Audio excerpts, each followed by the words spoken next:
ख़बर ॾींदासीं अव्हांखे सखर मां। सिविल जज शफ़क़त हुसैन जी सरकारी नंबर वारी गाॾीअ जी नंबर प्लेट इस्तेमाल कंदड़ शख़्स खे गिरफ़्तार कयो वियो आहे।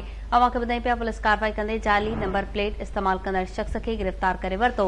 कार तहवील में वरिती वई। जाली नंबर प्लेट इस्तेमाल थींदड़ जी सुञाणप डायरेक्टर एग्रीकल्चर इमदाद सूहो तौर थी आहे। पुलिस डायरेक्टर इमदाद सूहो खे गिरफ़्तारीअ बाद आज़ाद करे छॾियो। केस में बि नालो शामिल न थियो।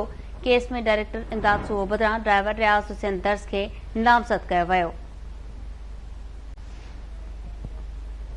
सिविल जज शफ़क़त हुसैन जी सरकारी नंबर वारी गाॾीअ जी नंबर प्लेट इस्तेमाल कंदड़ शख़्स खे गिरफ़्तार कयो वियो। तफ़सील मालूम कंदासीं। लाइन ते मौजूद आहे अनस कांगरो। जी अनस। जी सवा बिल्कुल सिंध हाई कोर्ट जे हुक्म ते सिविल जज जी नंबर प्लेट वारी जेका है सो प्लेट इस्तेमाल कंदड़ हैदराबाद पुलिस जेका है सो गाड़ी जेका है सो पकड़े वरती है। जॾहिं त जवाबदार खे बि गिरफ़्तार करे मथन केस दाख़िल करे वरितो आहे।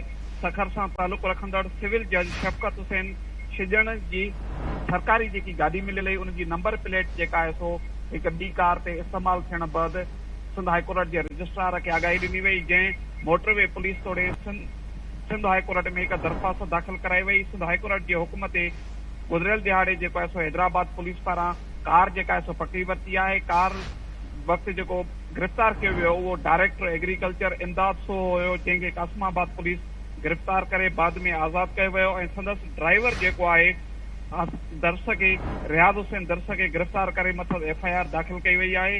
ॿुधायो पियो वञे त इस्तेमाल थींदड़ गाॾी जेका आहे सो हिकु एडिशनल सेक्रेटरीअ जी आहे, जेको डायरेक्टर एग्रीकल्चर इमदाद सूहो जेका आहे सो इस्तेमाल करे वियो। सिविल जज शफ़क़त हुसैन पारां रजिस्ट्रार खे आगाही ॾिनी वई।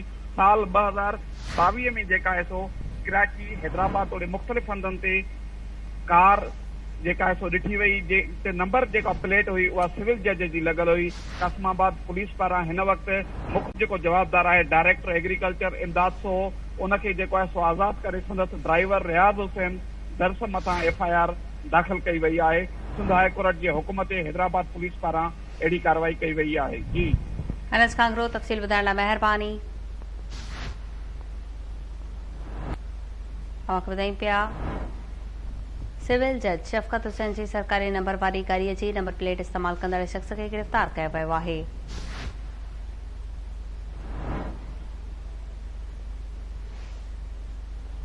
पुलिस कार्रवाई कंदे जाली नंबर प्लेट इस्तेमाल कंदड़ शख़्स खे गिरफ़्तार करे वरितो। कार तहवील में वरिती वई।